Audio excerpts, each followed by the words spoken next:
I'm Andrea Reimer. I'm elected to be a city councillor in the City of Vancouver in Canada. And I also chair our Policy and Strategic Priorities Committee, where I lead on a number of initiatives, including our goal to be the greenest city in the world by 2020. The city of the future is pretty much here in places like Vancouver and Vienna, and pieces of it exist, I think, in cities all over the world. But it would be a city with more equality, so you'd see much less income inequality. It would be a city where people can connect on the street level from many different cultures, all the genders, all the people of different experiences, have spaces where they can come together and share what they love about who they are with other people in the city. And it'll be a green city, a place where you can get around without smelling diesel or having the air pollution, a place where you don't have to ask, can I drink the water here? These will just be common things. And the food that we eat will be something local, as well as the opportunity, because we see such multiculturalism now with immigration, to share in the foods of all the world. There's some clear policy changes that we need to make, but I would argue that the biggest change we need to make is to stop doing things for people and to start doing things with each other. I think that the more voices that you have reflected in governments, whether they're city governments or subnational governments or national governments, the more opportunity you have to create these kinds of policies that work well for everybody, not just some of the people, with a hope that the other people will have some trickle-down benefit. We've seen that has created a lot of the problems that we have in the world, so I think we're kidding ourselves if we think the same kind of approach to things that we've had for the last 100 years is going to solve the problems of the future. Well, I've been very fortunate to be elected to government now 4 times. And as a municipal government official in Vancouver, I've been able to take some pretty bold actions.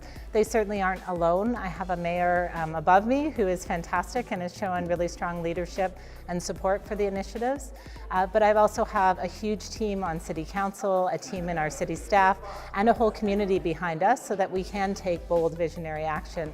And that action is getting results precisely because it has that kind of large community buy-in behind it.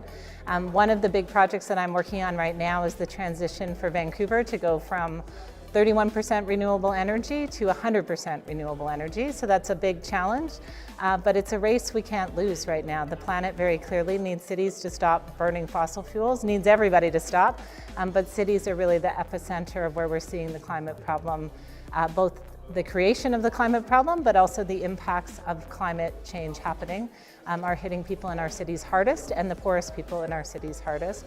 So for me, it's something that gets me out of bed very early in the morning and keeps me up for many hours during the day. And then I get up the next day and do it all over again. But I think it's a very exciting time because this possibility exists to not just address climate change, but to address the systemic inequalities that create the problem of climate change. Well, when we have a chance to come together as cities and as people who are committed to an idea of change for the urban agenda, I think it's an opportunity that I want to take. Specifically, why Vienna? I was here 2 years ago and was blown away by the scope of innovation here and the kinds of conversations that are happening. I took quite a few ideas back home and we've already implemented quite the different ideas, both on the issue of green and environmental, but also tackling social problems and housing problems. So I thought if I can do that once, if I can come again, it's an opportunity to do that. We also, the City of Vancouver, we're a relatively small country in Canada and it's the 3rd largest city in a relatively small country.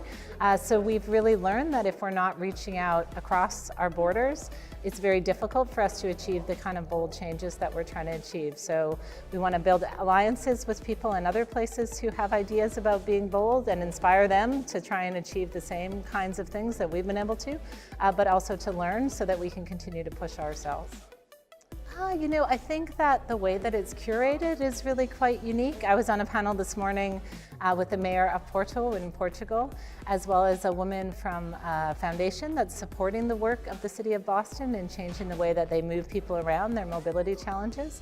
And the 3 of us, although we came from very different perspectives because we have very different contexts, it was very cool to see the threads that come out that are the same. So even though, you know, we speak different languages or we have very different national leaders right now, and therefore trying to respond to that is a different challenge for each of us. We still had these common themes around meeting people where they're at, thinking about your city it sounds not quite right to say it, but like your city brand, how your people in your city feel about the city, the kinds of aspirations that they see for the city, and how you knit those together into a policy program that can sustain itself. I think one of the things that's most interesting for me is around poverty elimination and income inequality. I think that even as we rise on environmental policy, some of the issues around women and women's inclusion, which there seems to be some eye to at the conference because I see more women on panels than I'm used to seeing. I think that if we're not addressing the issue of income inequality, it will just become, it's like a weight that holds down all these other conversations. If people aren't benefiting equally, or particularly if those who have been the furthest behind aren't benefiting more from the solutions that we're finding for cities, I think that that problem and the income inequality is going to drag all these solutions down. So I think you can't divorce the idea of sustainability from the idea of social equality.